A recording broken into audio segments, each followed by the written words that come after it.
Lady in Red in Lower Bay Station. No way, this is a Toronto one? Okay, cool. All right, I'm gonna go to the station ASAP, Rocky. I'm excited. Lower Bay Station was opened during the early days of the TTC, but abandoned later on. Today, the station is often used for filming Hollywood films or music videos. However, it's a dark oblivion that echoes within itself when filming ceases. There are even rumors amongst TTC workers of a ghost called the Lady in Red, wearing a red dress who appears on the platform when no one else is around. Well, if no one else is around, then if no one else is around, how do we know that she shows up? Unless she's on security footage, which is kind of creepy. I actually know one friend who's filmed a short film there. And I think they filmed Suicide Squad there. I might be wrong. But I'm pretty sure they did. I am pretty sure they did, because every time I pass by, it looks pretty similar to other active stations. It was either that one or St. Andrew Station. But this is honestly only relevant to all the Toronto fans out there right now. But you know what I'm talking about, right? An abandoned subway station is so creepy, because it's also like, the TTC in Toronto is not that big. And you're constantly working on yourself anyway, so why would you even abandon one in the first place? Alien base. Underneath the lake, according to conspiracy theorists and extraterrestrial enthusiasts, is an alien base which causes strange light patterns to be occasionally seen. It's rumored that orbs of light seen during the night fly in the general direction of a power plant located in Mississauga, the Lakeview Hydroelectric Power Plant. That's so close to me! That's so nuts. They always say that aliens are gonna show up in Manitoba or anywhere on the plains, but Mississauga? Saga? Okay, that's a fun place to be. And apparently it's super fun for aliens as well. I mean, it's the last place I'd expect, to be honest.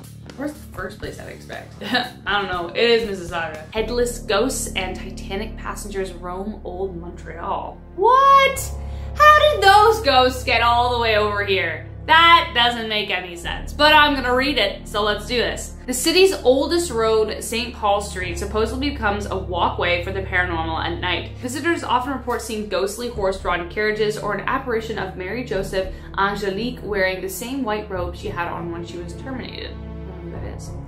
The former Lady of the Evening, Mary Gallagher, is also reported to appear on William and Murray Streets every 7 years, looking for her head taken off by her one-time best friend. Ooh, whoa. Ooh, that sounds like some frenemies.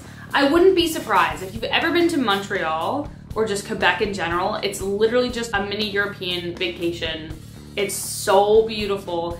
And for some reason, it just has an eeriness about it if you pronounce certain areas.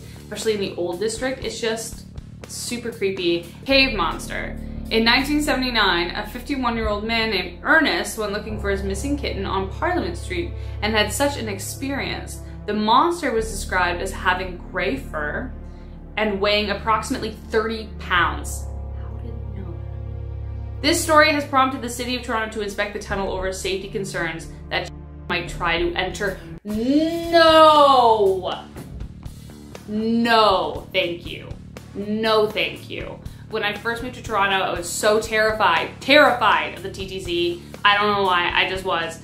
And now I have another reason to be scared of just like the TTC or just, I don't know. When I first came back from seeing it, I dodged every single like sewer vent I could walk by, and now I have another reason. Now I have another reason too. What if it's just a poor little cat that just ate something it shouldn't have, and now it's just a monster? That sucks. The Ogopogo monster. In 2018, 2 families relaxing along the shore of British Columbia's Lake Okanagan claimed to witness a mysterious creature rising from the water. Quote, "I saw this black form come out of the water, cylindrical, and then roll," unquote, one man said, describing the almost 50-foot-long snake-like creature. Within 3 weeks, 2 more people saw the same thing and believed it to be Canada's legendary Ogopogo. Well, it's got a great name, so let's just say that. But that's Nessie. I mean, if Nessie exists in one place in the world, which it probably does, then what if it's like its long-lost relative? Just waiting for him on the corners, you know? There's one in Canada, one in Scotland, probably somewhere else. Like, there's so much in the ocean we have no idea about. I mean, you go for a swim, you're honestly risking discovering something terrible or crazy. Or very cool and very kind. We have no idea. But this guy was probably like, you know what? I'm gonna see what's going on. I haven't, like, come up for air in a while. I'm gonna see what's going on. And then he just checks and then there's a bunch of people looking and he immediately regrets it. Wendigo hunt people in the woods of Ontario. Native American tribes from throughout the northeastern region of North America tell tales of a malevolent 15-foot tall flesh-eating monster called the Wendigo. Born from dark human acts, the Wendigo uses its magic to track any person who unwittingly walks through its territory. The creature is associated with harsh winters and famine. It is said to have long claws, sharp teeth, glowing eyes. It can possess people who display greed, gluttony, and excess. I feel really bad for saying that because I heard another part of the legend is that you can only say the name when there's snow on the ground. I know that story, it's super creepy. I think that's one of the most prolific Native American folklore tales is of the Wendigo, and we actually don't know, you know, maybe it's real. I mean, I think the foundation of that was born out of men wandering off into forests and becoming incredibly emaciated and starved and then coming back and looking like monsters. I don't know. But it was also to kind of fear people off of gluttony too, so that they wouldn't consume all of the harvest or, you know, get selfish. A man was burned by radiation after a UFO encounter in Manitoba. Manitoba is known for UFO sightings. I'm super excited about this one. In 1967, Stephen McCallick ventured out into the woods around Falcon Lake near Winnipeg, Manitoba in search of silver and quartz. He was startled by a gaggle of geese, but then noticed two cigar-shaped crafts hovering in the air. One flew away, but the other landed. McCallick waited a half hour before approaching. He heard mechanical whirring noises, smelled sulfur, and felt warm air as he got closer. He noticed an open door panel. Coming from inside were colored lights, voices muffled by a constant humming. Suddenly, the door panel closed and a blast of gas from the craft knocked McCallick off his feet. His clothes were set ablaze. Oh no. He managed to take them off, made his way back to town. He felt extremely sick, dizzy, and had burns on his stomach resembling a grid. That's terrifying. So at first when I was reading that, I thought, okay, maybe this is like a nuclear experiment and this was a craft that they sent over and there were people inside. But also, again, we all know, I believe, I'm thinking aliens exist and maybe they're already here. I don't think it's a case of if, I think it's a case of when and have they already. A mysterious ghost ship burns in the Northumberland Strait. Numerous people claim to have seen a vessel catch fire, burn for several minutes, and then mysteriously disappear. One woman said she saw crew aboard scrambling to douse the flames. Entire groups of people have supposedly witnessed the burning ship when riding the ferry between the strait. Rescuers have tried approaching the phantom vessel, but find nothing. Where is Northumberland? Let's just do a quick Google. Yeah, Gulf of St. Lawrence, okay. I know where that is. I love the idea of a ghost ship. As someone who's obsessed with Pirates of the Caribbean, I was kind of always waiting for the Black Pearl just to emerge in the St. Lawrence River where I swim a lot of the time. Maybe this is a place that I should go visit to see if they'll be like, hey, wanna come join us? And I'll be like, yeah, let's go. The Headless Valley. In 1908, people began finding headless forms in northwest Canada's Nahanni Valley. Some attributed the sufferers to Wahila, a giant wolf-like creature that hunts in packs of 2 or 3. An estimated 44 cadavers have turned up in the valley since then, including a prospector whose cabin burned to the ground in 1917, and an unknown miner found still in his sleeping bag in 1945.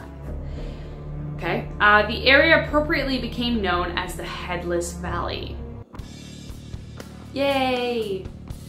Oh, I guess I'm not gonna go visit there. I've never actually heard of the Headless Valley, and I'm Canadian. How do I not know any of these? That's weird. And considering all the creepy Canada that I've ever watched. The spirit of a girl haunts the Screaming Tunnel. Oh, I know this one. Oh, I know this one!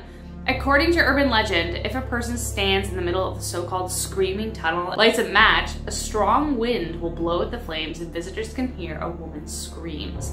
Multiple stories explain the eerie sound. One explanation says a young girl was caught in a barn fire and tried to escape, but ended up getting stuck inside the tunnel. That's so sad. But I think I've heard of that one. It's super creepy. I think that's in Ontario. I'm probably wrong though. If you know, comment down below. Oh, what the heck?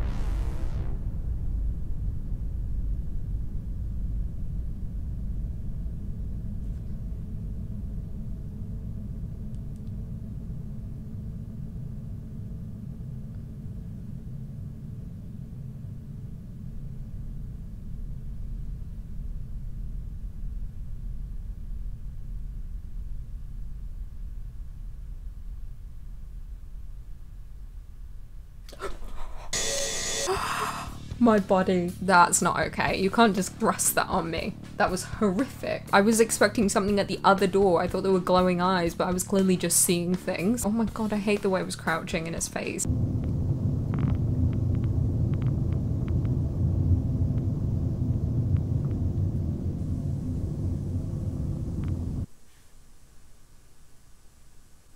It's frozen. Oh. Oh man, what the hell's that? Oh. Oh, when I tell you my heart stopped. Holy sh**. That Slenderman. I didn't see, I turned away so fast. It looked like something on like stilts at first, and then I realised, oh, that's Slenderman. Reminds me of the noises from the game I used to play, Slender the Arrival. Oh, God, he continues to always be terrifying. I don't know what it is. He's just so frightening. He's so large, and the noises, and just how abrupt it is. I hate it. I hate it. 2 seconds long. The clip doesn't show much, but it's still enough to be truly horrifying.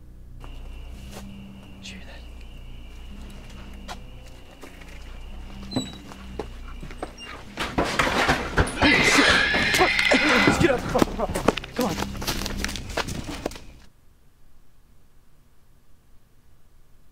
That looked like a pig-human hybrid.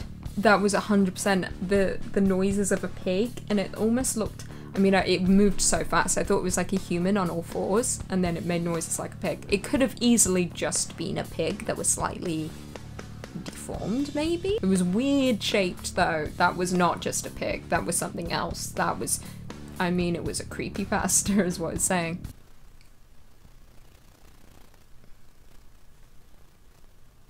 No, I hate this already. Absolutely hate this. What the heck? Oh, the noises.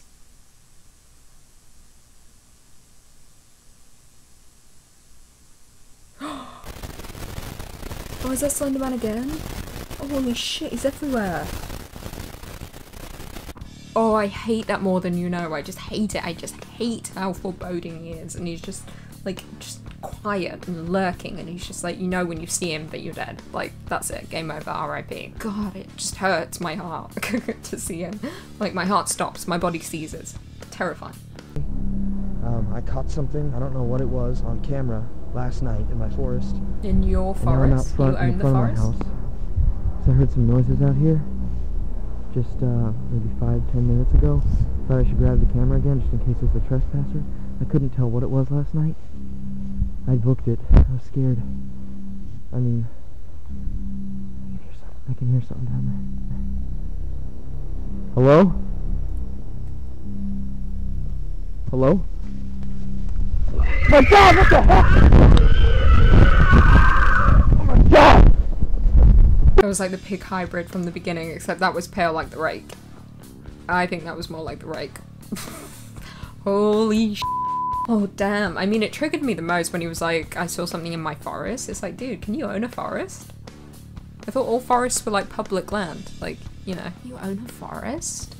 I'm gonna own a forest, because I can, apparently. Supposedly in 1983, a team of scientists conducted bizarre experiments on a willing participant. The experiments was conducted at an undisclosed facility. The scientists theorized that a human without access to any senses or ways to perceive stimuli would be able to come in direct contact with God. They believed our 5 senses distracted our awareness of eternity, and once removed, a human could be able to contact God. The participant was supposedly a man who claimed he had nothing left to live for. The scientists performed a complex operation which cut off his senses. However, he still remained muscle function. Every sensory nerve connection to the brain was surgically severed. The man could not see, hear, taste, or smell. That was a lot to process. I mean, it's baffling when people think they can play God and literally torture a human to the point of breaking, because they think that they'll be able to communicate with God in doing so. It just makes no sense. Yeah, it's to be fair, I'm sure there's so many secret experiments going on that we just don't know about and people are getting tortured. Debbie was a former employee who was crushed to death on the America Sings ride back in the 1970s. After her death, the ride closed. Many people have reported seeing her ghost in Tomorrowland. There's been several videos released of ghost sightings in Disneyland. Most of them consist of security footage. This video was posted to YouTube in 2009. It supposedly shows a ghost wandering around Disneyland after closing hours. People have speculated that it might have been a technical error. Some stated that the security team might have been reusing VHS tapes, which would cause previous footage to leak through. That's terrifying. The idea of dying at a theme park really like weighs on me more than it should, because I think like the stories like this, or even like Final Destination 3, I know that's fake, or the crash that happened at Alton Towers on the Smiler ride, that is horrific. Like, you're just out having fun, you don't think anything can go wrong, and like when you think about theme parks, you're just relying on this piece of technology not to fail you. But I guess that's life these days. I mean, you get on planes, how the hell is a plane in the sky? Like, you know, when you think about things that just don't make sense to you. On a security camera scattering ashes while on a Pirates of the Caribbean ride. Along with this, several deaths have been reported at Disneyland. They range from impaling to drowning and even being crushed to death. Due to all the death and misfortune that has occurred at the park, many urban legends have started to spread. Visitors report hundreds of ghost sightings every year. Here are just some of the spirits that have been reported. Space Mountain's Mr. Oneway. This ghost has been described as a large man who has red hair. He is said to have been seen sitting next to the single riders on Space Mountain. Once the ride ends, the man disappears, leaving the visitors baffled and scared. His presence has also been reported by staff members. I mean, to be fair, it just sounds like a ghost who wants to hang out at a theme park and ride rides instead of, you know, going to heaven fully. You know, I guess if you're a spirit and you want to remain in like partially like the world of the living, yeah, you would go to fun places. Like, you would hang out at theme parks, I'd go see some movies, catch up on the new releases. What else would I do? What's fun? I'd go clubbing, I'd go to bars, I'd still drink, you know, I would do regular things, but except you don't have to do other things that you don't want to do. You just do the fun things. Police had actually begun an investigation. Many years later, a recording was released which is believed to have captured the Dogman. The recording is known as the Gable Film. It shows a family simply filming their day out in the woods to capture some memories. For a few seconds in the film, a strange dog-like creature can be seen in the woods. The footage is extremely shaky, but when you slow it down, you can see some sort of figure. Some claim it's just a bear. Many other photos have been released of what is believed to be the Dogman.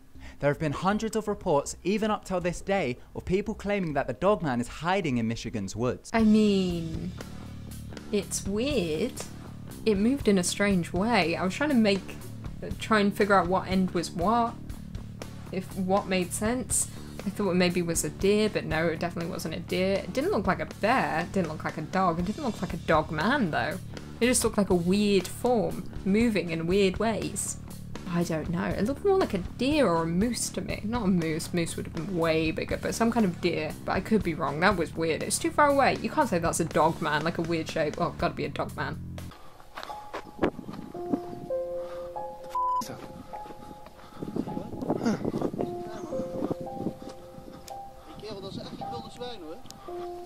What is that? What the f is that? Creepy creep behind the tree. Hey! Kill! Hey! I have no idea what that was. It was so far away I couldn't even tell what it was, but it looked like someone playing a game, you know? Like peeking behind the tree to just like screw with them. Or was it Bigfoot? I can't tell. It looked like it was maybe wearing a mask and then it was like furry. But I could be wrong because it seemed very far away. But it could have very well just been a person. Who's to say? Okay, so there's that dude. Keep an eye on that red truck. Now go to your camera. He's really not there. Oh my god, it's not focusing. There. He's walking. There it goes. Literally right behind you us guys. now. He's right by that mailbox and he's not there. He's not there and the truck is not there. What the f? What the f? He's right there. Now that's worth recording. There's some magical tomfoolery going on here. There's some freaky, unexplainable haberdashery happening. I don't know how to explain that. How they're getting two results here, because obviously on the phone that they're recording with, they've picked up this person and truck, but their car's rear view does not show it. If they were moving, that would be something else. Maybe somebody went under and pasted a little picture of their rear view. All right, going randonauting, and it took us to this shady park in the middle of nowhere. So let's see what we find. All we see so far is like trees. Trees in the woods? A bridge. No. I think we have to go over this bridge, and our location's a little down there. What the fuck? Hello. Oh, what the f?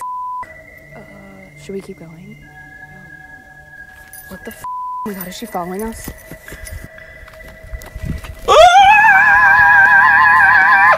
Yo, she had some speed on her. I actually didn't expect that. Most of these Randonaut videos go nowhere, so to have a jump scare, that got me. That got me.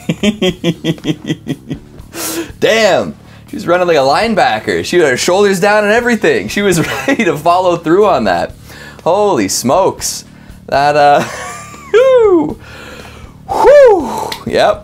I mean, when you see a person in historical garb wandering through the woods, maybe you don't want to stick around, you know? There could be some rituals going on. Could be some sort of interesting otherworldly activity. We used the Randonautica app yesterday. Good text-to-speech. We found a box at the location. Box? Oh, just sitting there, There were bullets everywhere and articles of clothing. Articles of clothing, Something yes. felt bad about this place. Those are... Then I decided to take a look in the box. We also are right Roddy next Rich, to baby. government property. I feel like someone got hurt here. There was an iPhone in the box with 911 pre-DL. What happened here? Pre-DL, eh? I feel so sick. This is just a box of stuff they had in their house, isn't it? I know, I'm being so boring today. I'm just like, this is all fake and stupid. But I mean, like, come on.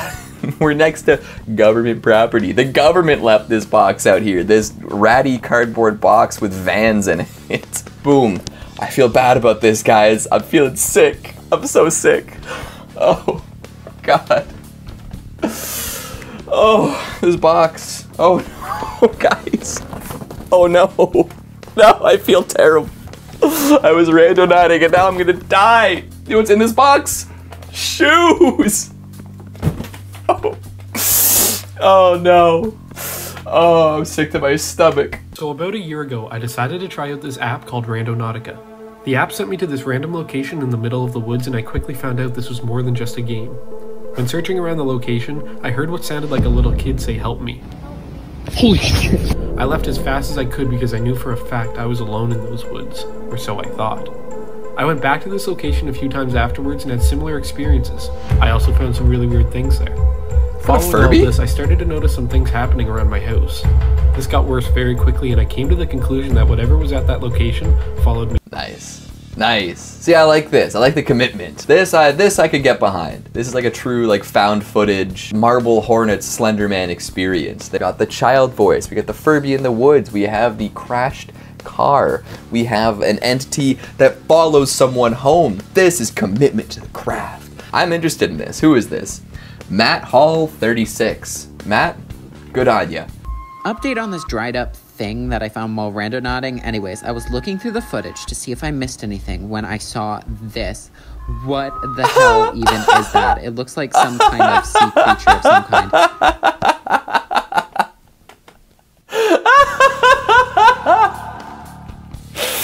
No. No. That looks like something out of like an animated webcomic, like a webtoon. It's just like, whoop, there it is. Did I miss something while filming? You missed that larger than life human head coming out of the water? This green person emerging from the swamp? You didn't see that? You sure? I'm sorry.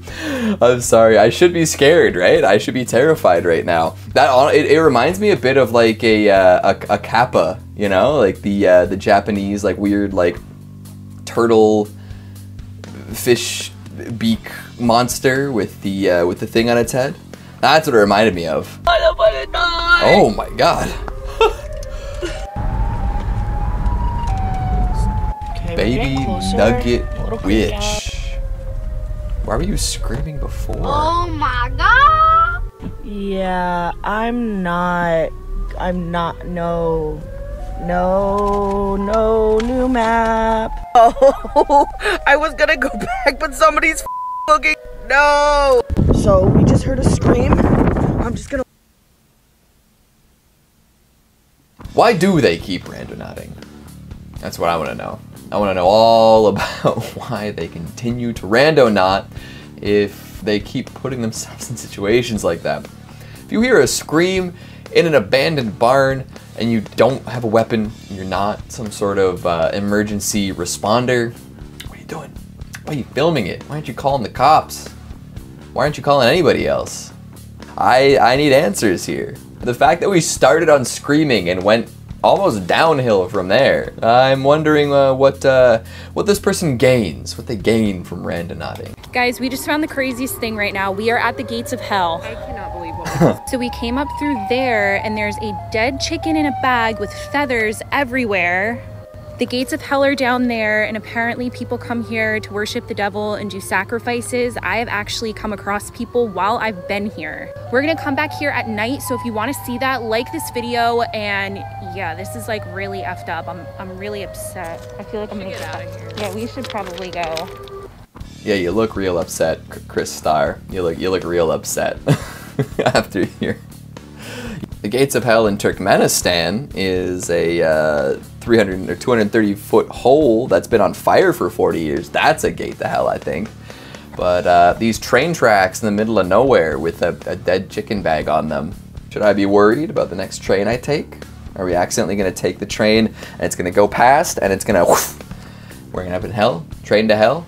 Yeah, I mean, at least they went together, right? It's not just a solo person. Because if they think it's something dangerous going on around there, like I know that like train tracks, you know, aren't exactly the safest place. Wrong side of the tracks and all.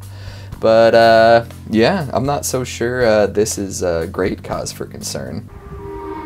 Oh, forest piano. Let's go. Yeah, they're waiting for you to play them a tune. Sit on down, play some chopsticks, the entertainer. Never again. There's another one with no payoff. No payoff. Like, I get it, you know, the sense of dread, whatever. It's creepy that there's a piano in the middle of the woods. Who put it there? Why has it been there? Why has nobody come to tune it in a blue moon? But there's just like, they're just explaining a bunch of stuff that is never shown to us, and there's no payoff. I wanted them to go and play Moonlight Sonata for me, but instead they said I felt like someone was watching me, and I'm never coming back here. I'm never following my dreams of becoming a piano virtuoso, and that is just sad. Number 557. What's this green thing? Am I supposed to be looking out the window? Oh, wait. Oh, who is that? Is it a gigantic eyeball from a terrifying creature, perhaps? One larger than the car itself? That's the brim of his hat. It's only there for a brief moment, eh? Is it an eyeball? Is it a ghost orb? Ooh, and they didn't even notice either. I kind of like the green line now. I wonder what's going on there.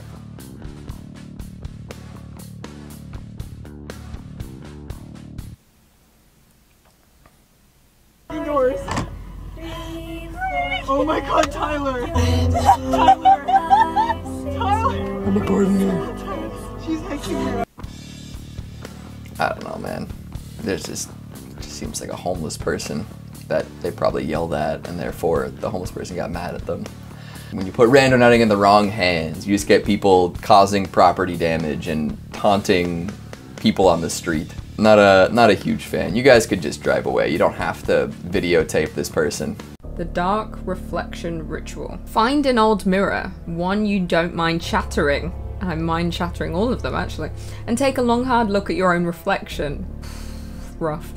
Breathe onto the mirror, a step that's sometimes called anointing the mirror until it becomes slightly foggy. Light a candle and hold it against the mirror, burning it slightly, and then finally smash the mirror with your foot. With that, you've released a cloud of negative energy which will follow you for the next 48 hours. It's said that if you survive the night and you can outsmart bad luck by holding your breath, some believe, which makes you briefly invisible to angry spirits, you'll be rewarded with a full year of limitless good luck. Well, okay, I understand the whole mirror thing because many people believe mirrors hold spirits or they're a gateway to the spirit world.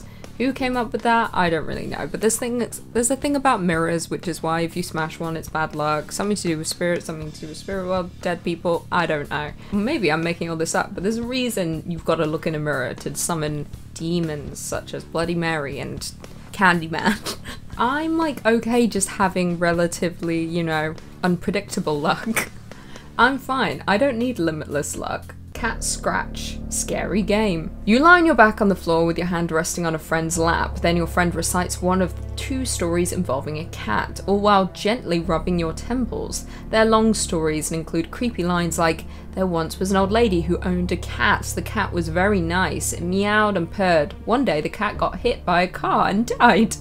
When your friend is finished, stand up and pull up your shirt. If the ghoulish ritual worked correctly, your back should be covered in red claw marks. I mean, or your friend got a little too handsy. No, I think I'm okay. I've had a cat, and cat scratches suck. They suck, and they linger for a period of time. It's not fun. Not fun at all. I remember once my whole hand was cut open by a cat.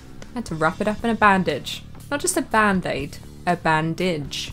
So, this one we should really just skip out on. Elevator to another dimension. First, the prospective player must choose a building with at least 10 accessible floors and locate an elevator that can be used without anyone else trying to get on it at the same time. The player will then enter the elevator from the first floor, but absolutely must be completely alone. Once in the elevator, the player must visit each of the following floors in exactly this order, pressing the next button just after arriving at each. 4, 2, 6, 2, 10, 5, 1. Upon pressing the button to once again return to the first floor, if the elevator begins to move up instead of down, then the ritual has been successful, and the next floor the player arrives at will be the portal to another dimension. However, if the elevator obeys and begins descending to the first floor, the player must exit the elevator and the building as quickly as possible, and not, for any reason, look back. I assume there will be a demon behind them, and if you look back and make eye contact, you are kaputs. I mean, if you have all of this time on your hand to play this game, maybe you deserve it. Wow. I mean, look, to each their own, you can do whatever you want, but just know that I am judging on camera and letting everyone know about it. Hide and seek alone. Just find yourself a creepy doll and summon a ghost to inhabit it, so it chases after you. Fun, right? Oh, and there's a catch. When the possessed doll is it, they're not just trying to tag you, the doll will actually be intent on stabbing you instead. Wow. I mean, again, it just all comes back to the fact of why? Think of like other fun games. Like, I mean, technology is so advanced, just play a computer game. You don't need to run around your house with a doll wielding a knife who is trying to kill you. This isn't Chucky IRL, you know? We need to get out of that. The thumb game. You and 3 or more friends sit in a circle with a lit candle in the middle, and each person holds onto the thumb of the person sitting to his or her right. Close your eyes and repeat this chant. Oye Yubi, hear our voice. Oye Yubi, grant our wish. Within moments, you'll be transported back to the Miura where the murder took place. Look around the room and see if you can find the Japanese girl's missing thumb. Don't let go of anybody's thumb or it will immediately be taken away to the spirit realm. You'll have until the candle burns out to find the missing thumb, and then you'll return to the home where you left and the danger will have passed. I mean, this isn't supposed to be funny, but for some reason, it's oddly humorous. The idea that if you let go of the person's thumb next to you, you may have to say goodbye to your thumb forever. This isn't high stakes, it's just, do you love your thumb or do you hate your thumb? It's a potential thumb loss game. It's so random. Why the thumb? The binoculars game. You and a friend visit an empty house. You anchor a piece of rope near the front door and tie your friend to the other end.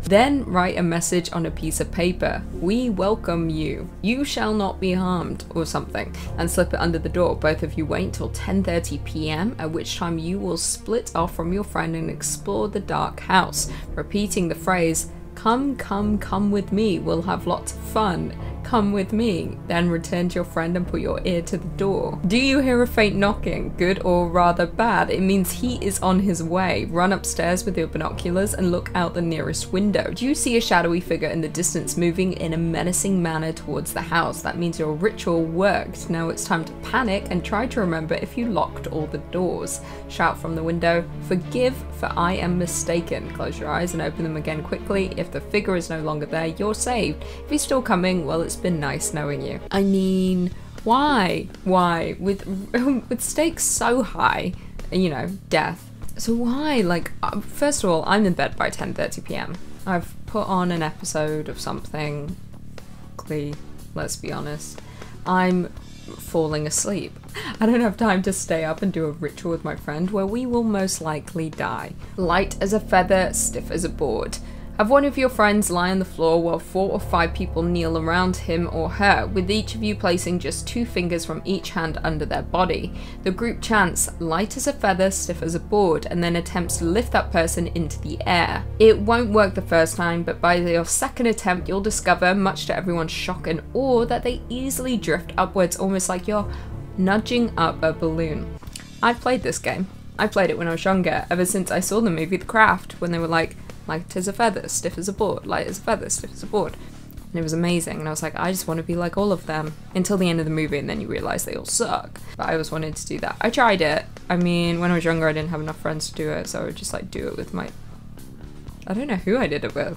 I probably just did it by myself. Or like on a dog.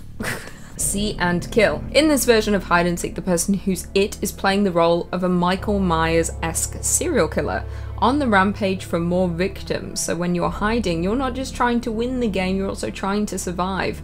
Every time somebody is caught, they have to let out a blood-curdling scream as if, say, they'd been attacked with an axe or chainsaw, something straight out of a horror movie. These screams are designed to let the rest of the group know that somebody's been caught, and also to add an extra element of fear and dread to the game. Okay, this one's fine. Not really much of a ritual because it's just some friends playing a game, but it's roleplay, right? They don't really have an axe or a chainsaw, right? I guess it depends. You find out that day who your friends really are. Are they the type to just, you know, roleplay, or are they bringing an axe to this game? They won't be your friends for long, because you'll be dead. Charlotte's Mirror. At or around midnight, step into a dark closet and close the door. Wait for 2 minutes and then hold out an unlit match while chanting, "Show me the light or leave me in the darkness." If you hear faint whispering behind you, light the match right away. Don't let it go out. If you do, the demon will likely grab you and take you with him to whatever dark and gloomy underworld it calls home. As long as your match is lit, you are protected. Listen as long as you like to its whispers, menacing groans, and when you're ready, slowly reach for the door and without letting the match go out, leave the closet. Okay, I am familiar with this one, simply due to the problematic YouTuber that is Shane Dawson. He did a video on this before he was cancelled, and I had watched it. And they did this exact same thing, and guess what? Nothing happened. Nothing at all. But no surprise there, it's him. You know. I'm surprised he didn't fake the whole thing. The shoebox telephone. Write a letter to somebody who's passed away with a very specific question for them. Don't be vague. A question like, "How are you doing?" isn't going to impress any ghosts. Savage. Next, run a string between 2 cups and put one of the cups inside a shoebox. Then place that shoebox, the phone for whatever ghost you're trying to contact, in a dark closet. That's it. It's time to go to bed and wait for the call. You'll have a dream in which a phone is ringing, which frankly should be enough to wake you up. When that happens, get out of bed and, without turning on any lights, go find the closet. Sit down next to the cup, whose string should be leading into the closed closet door, and pick it up. Put the cup to your ear and listen. At this point you'll be either hearing nothing, in which case your experiment failed and it's time to go back to bed, or you'll hear the voice of somebody who has left this mortal coil, in which case you can either sit and listen to what they have to say, or drop the cup and just start running, screaming, "Why did I do that? Why did I do that? Hey." I like to think. This is in quotations, but I like to think that you just added this line specifically. To be honest, I hate phone calls generally from the world of the living. I tend to just ignore all phone calls, especially unknown numbers, so there's not a chance in hell I'm gonna set up this fake shoebox phone to call a demon who's then gonna sit in my closet and talk to me. I just would rather not, you know? This treacherous island is in the Bay of Bengal, about 22 miles west of Wandor, a town in South Andaman Island. It takes up about 23 square miles in total. Coral reefs surround North Sentinel Island, and it's covered in forest. But don't let the tropical allure of this place fool you into going there. The people who inhabit the island are a far cry from the civilization that we're accustomed to. The Sentinelese have rejected contact with the outside world and use brutality to make sure nobody goes near their island. In 1867, a ship crashed near North Sentinel, and the survivors went to the beach where they had to defend themselves from the natives before they were eventually rescued. Wow. you know what? Good for them. I feel like if they're happy where they are, they can survive where they are. They've got all they need. They don't need any outsiders coming through and telling them how to live their lives. Why not just stay there and be happy without the hustle and bustle of modern living? I'm sure they have no idea what they're missing out on, but they know it's not worth changing what they've already got. So, heck yeah. Keep it up, folks. It's located in Lincoln County, Nevada. The name Area 51 was used by the CIA in a document during the time of the Vietnam conflict. The area surrounding the field is called Restricted Area 4808 North. The main purpose of the base isn't publicly known, but it's most likely used for weapon systems and aircraft testing. Since everything that happens at this site is top secret, sensitive, compartmented information that remains a mystery to most civilians, people have developed conspiracy theories over the years. The most common speculation is that Area 51 is home to alien research. Many people believe that government workers at the base examine fallen alien spacecraft and other UFOs. Love Area 51. Whatever happened with the raid? Was that successful? Was it close to successful? How close did people get? How many folks were Naruto running, whipping, and nay-naying their way in? Didn't Mason Ramsey have something to do with that? Lil Nas X? I don't know. I mean, Area 51 is such a classic place that is impossible to explore. But you've got to wonder that wonder whether the folks behind the scenes there have decided to hightail it out of there and reestablish their alien Illuminati research lab in a more covert location. Now that everyone has decided that Area 51 is the top secret place to be. Boom. What do you think it is? Aliens? You think it's really aliens? Maybe it's the SCP Foundation. That's where they're operating out of. They've got all their anomalies under one roof.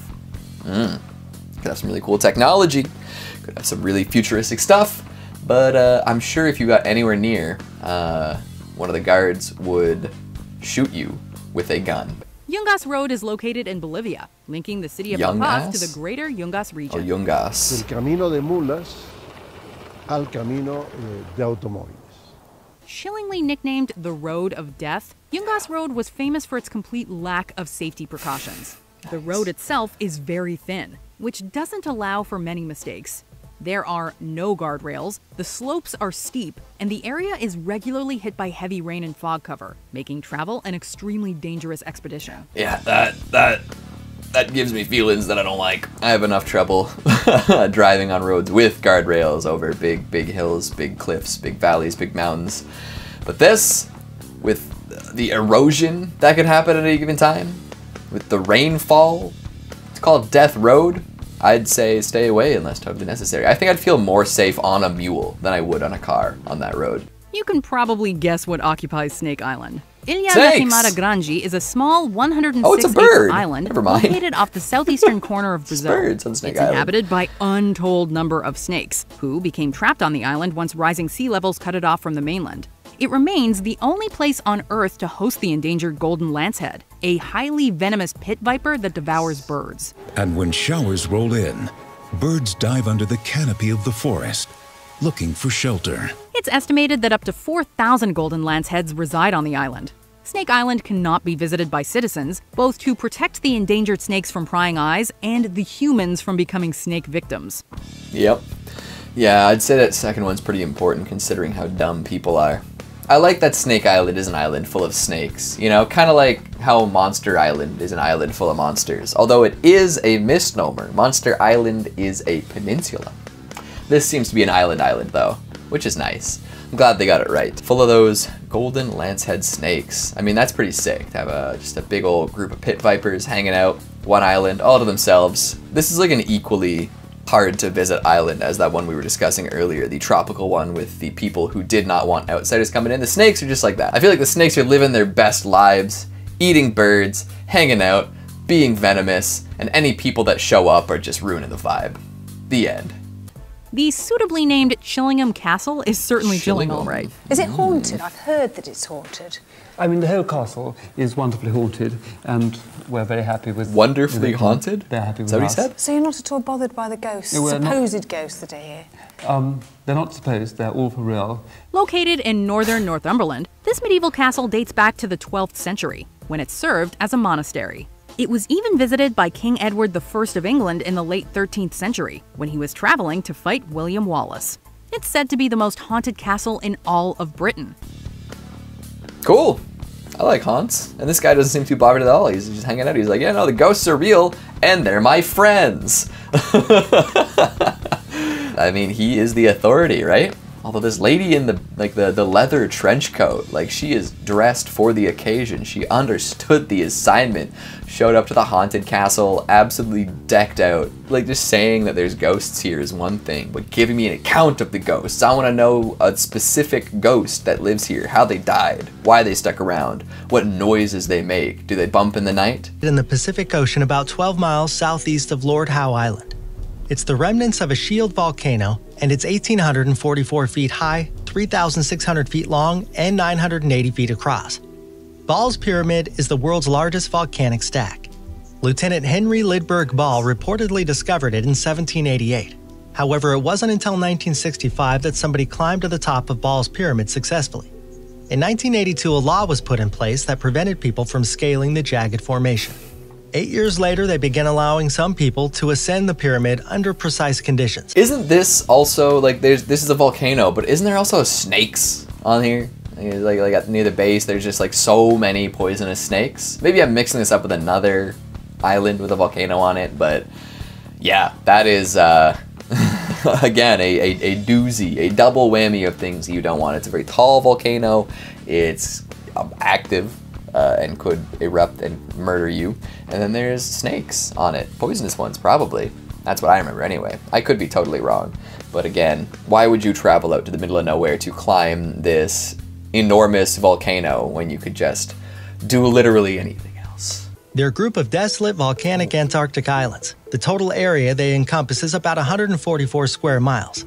Hemi was discovered in the middle of the 19th century and became an Australian territory in 1947.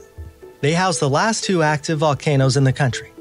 They experience strong winds that average 16.2 to 20.8 miles per hour at Atlas Cove.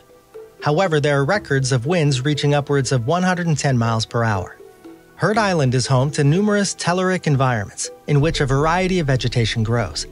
There are approximately 7 known communities for this array of plant life, and Heard Island is the most sizable sub-Antarctic island that doesn't have any human-introduced vegetation. Alright, volcanoes and heavy winds. Although the veggies sound kind of nice, you know, that classic non-human introduced vegetation. Whatever survives there has got to be real hardy, you know, it's got to be real strong. You just put some hair on your chest, some meat in your bones, you know? Otherwise, yeah, it doesn't sound like a great place to visit nor explore, because if a volcano blows up, you're getting toasted, and if the winds pick up, you're getting blowsted, which means blown away. It was built by a local ruler for his son Madho Singh in 1573 and once stood as an architectural marvel. During ancient times, it was a flourishing town consisting of as many as 10,000 residents. The sprawling fort complex includes various temples, public chambers, marketplaces, and mansions, as well as a royal palace. There are several old myths surrounding what happened to Banghar Fort. Sounds like fun. One version holds that an extremely austere religious man called Ascetic cursed the site after he realized that it was so big it would cast a shadow on his property. Back in the day, that was completely unacceptable, since shadows on your home are bad luck and symbolized overpowering your property. So what was the curse, though? That's what I want to know. All I heard was that this place was pretty sweet, and then an old dude got pissed that it was casting a shadow on his home, so he cursed it. What was the curse?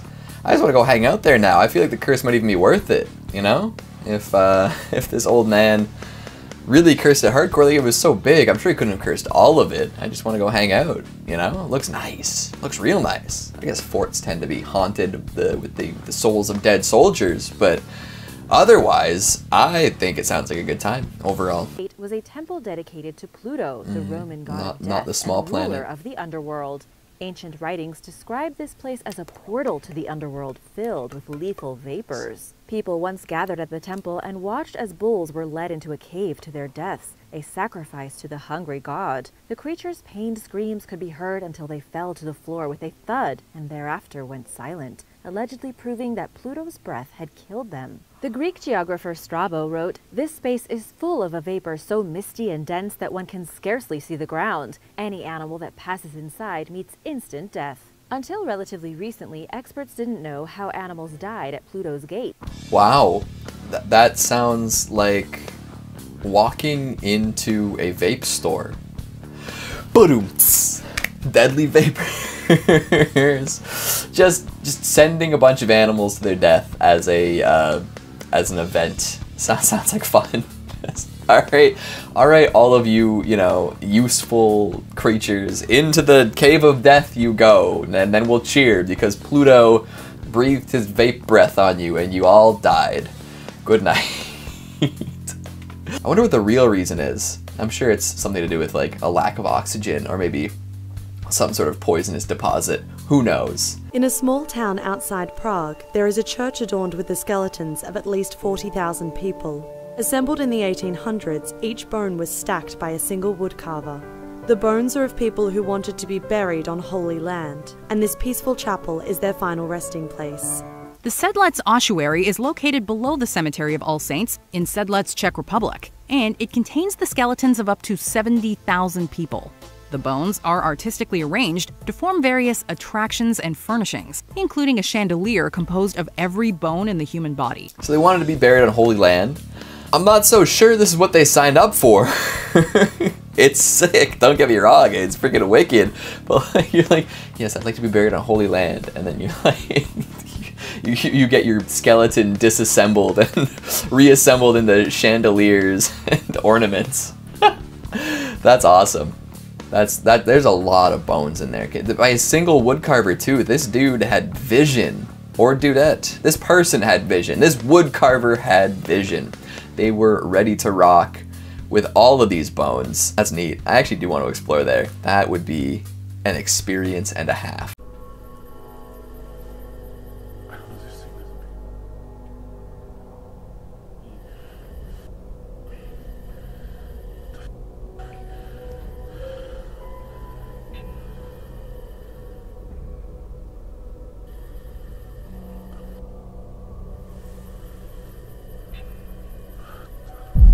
Ooh, where's he looking? See, that was a real life vampire caught on camera. That was creepy as f.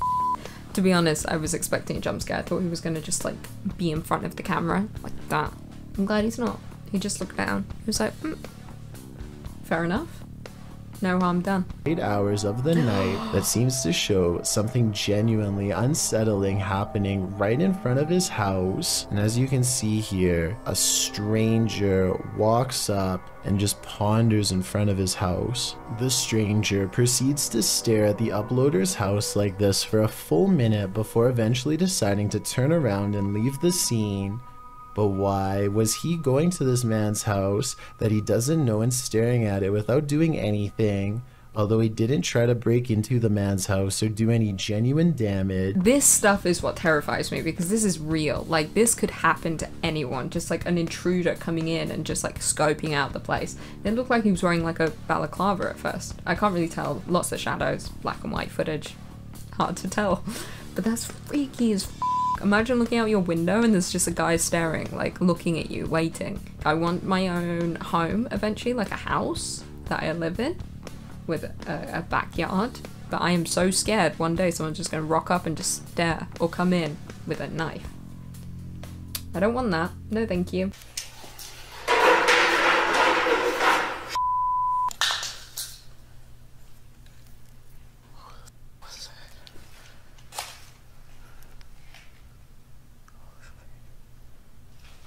Keeps freezing.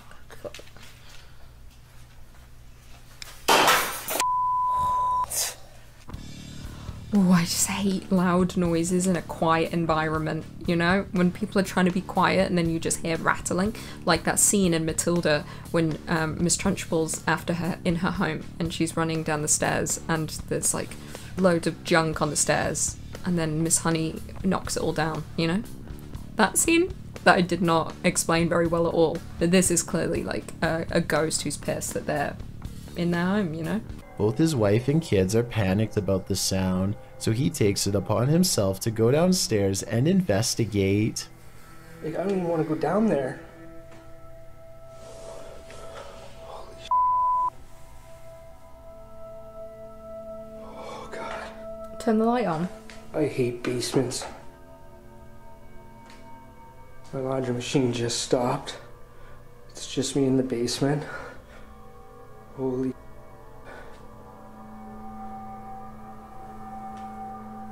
What was that? What the? It's like a child's little, a mini grocery cart for a child that just like flew. A ghost pushed it. First of all, why did he not turn the light on? Does he not have lights in his basement? Everyone has a light in their basement. I just wouldn't go down. Seal the door, lock it shut, you know, throw some holy water on it. Yeah, I don't like basements unless they're fully renovated. Carpets, flat screen, L-shaped sofa, you know, sectional. Lazy boy. But unrenovated basements, can't, no, I won't go near it. Don't want to look at them. I don't associate with unrenovated basements because of ghosts. They lived down there. It's just facts. He seems to have no worries in the world, but that soon changes when he begins to hear something utterly creepy and unexplainable. Take a look and have a listen. Those birds freaked out. What the hell is that noise?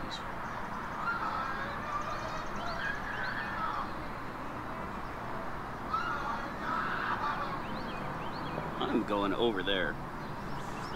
I need to hear whatever the hell's happening over there. I mean, fair enough. Good for him for going over there, because it sounded like someone was getting tortured and maybe killed. So if someone's in pain, he's a hero, or it's a trick and he's about to die. But it sounded like someone was getting killed.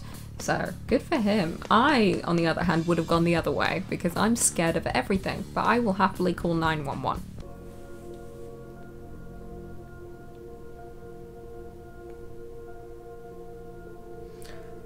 It's like a tiny little person that comes out of nowhere, but also a real life goblin sighting. That's like a real life goblin sighting. If only Keegan was here, he'd be losing his mind. It's too small to be a person, but it looks tall. Tall goblin.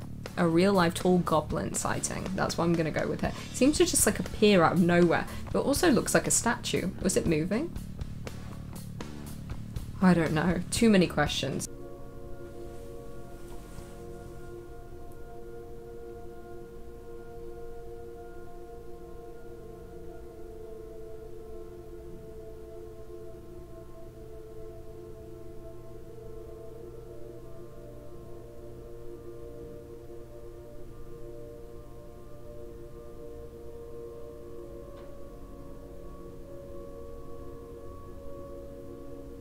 I mean, a ghost clearly did not like that book. It was clearly A Brave New World, the book that no one likes, that we would all push off a shelf. And let's not pretend the older we get, we're like, oh, Brave New World, it's so good. Yeah, okay, you can appreciate things the older you get. I get that.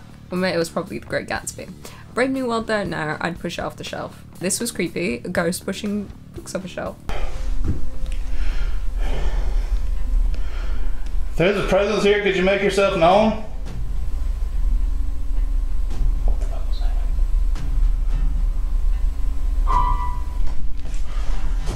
Dude.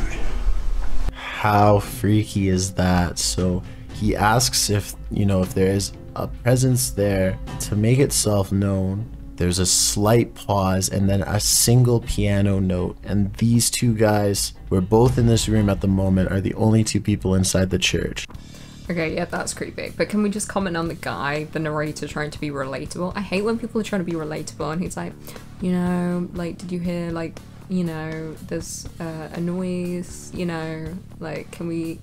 It's like, just say it. Get it out. I'm not trying to be your friend here, you know? Or is that just me? Am I the only one that found him irritating? That's very creepy. You always know, as soon as the key of a piano, you hear the little... I don't know what I'm saying. Strange dark figure, but what exactly was it? Where I had the encounter last time, it was right here behind that trees where he kept poking out before. Okay. I keep hearing these sounds. Also, guys, another thing I need to point out, I don't look at my camera all the time. I look off in the distance because it does help me the way I'm... Whoa, whoa, guys, right there. Right there, guys. What the... And it moved. It moved. I mean, yeah, it moved. It looks like a f***ing person. But it also kind of looks like, no, it's smaller than Bigfoot. Could be Bigfoot, not gonna rule it out. Could be his younger brother. But it's 100% a person living in the woods, and you're intruding, and he's going to kill you now. Reddit user Avoritz published this video about a month ago and is asking for anybody to help determine what exactly he was able to capture on his home surveillance camera in the middle of the night, because he is unable to come up with any sort of concrete answer. I believe this is what he's referring to. What is that?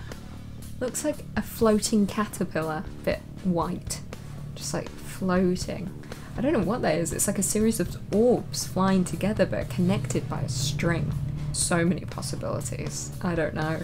That's freaky. They move so smoothly together though, or it's like a reflection of a car. I don't know.